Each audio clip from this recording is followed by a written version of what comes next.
urebe umugabo yafashe umugore amushyira ku ifarasi bavayo. Ni Yosefu na Mariya. Wumva amagambo. I was chosen to deliver a gift. Naratoranijwe ngo iyi si nyibyarire impano. The greatest gift it has ever known. Niyo mpano ihambaye isi yigeze yakira. Mariya yabyariye isi impano, ngiyo mpano niyo mpano ihambaye isi yigeze yakira kurusha izindi zose. Ubwo iyo mpano ni Yesu.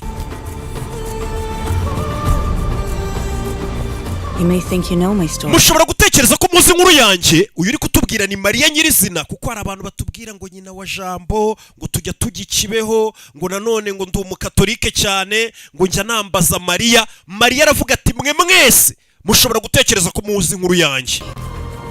Trust me. Ariko nyizera. You don't. Nta nkuru yanjye muzi. Uyu ni Mariya twibwirira. Inkuru ye rero reka yitubwire. Mwagiye mwumva inkuru za Yesu, mukumva inkuru ngo z'abande, z'aba Paulo. Mariya ariyiziye ngo ababwire inkuru ye, kuko ngo hari ukuntu mumushidikanyaho mutazi ibye. Tutangiriye hano. Rebe mugabo avayo.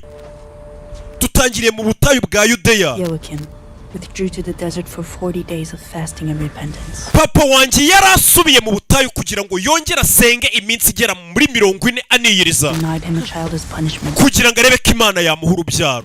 My mother Anne prayed fervently. Mama wanjye Anne nawe yahoraga asenga ubutitsa kugira ngo arebe ko Imana yamuha urubyaro. Bivuze ngo abantu mutazi inkuru ya Mariya, dutangiye Mariya ubwo ariko twibwirira ngo burya papa wanjye yahoraga mu butayu asenga kugira ngo Imana izamuha urubyaro, we na mama we. Bivuze ngo Mariya yavutse ku babyeyi bari barabuze urubyaro neza. Papa wa Mariya yirirwa mu butayu asenga kugira ngo Imana izamuha akana. Urebe papa ngo yajyaga mu butayu akamara iminsi 40 asenga asaba Imana. Urebe dutangire mu butayu. Uyu ni papa wa Mariya. Byagenze bite? Mariya afite inkuru idasanzwe. Iyi filime uyisanga ku gasobanuye films.com.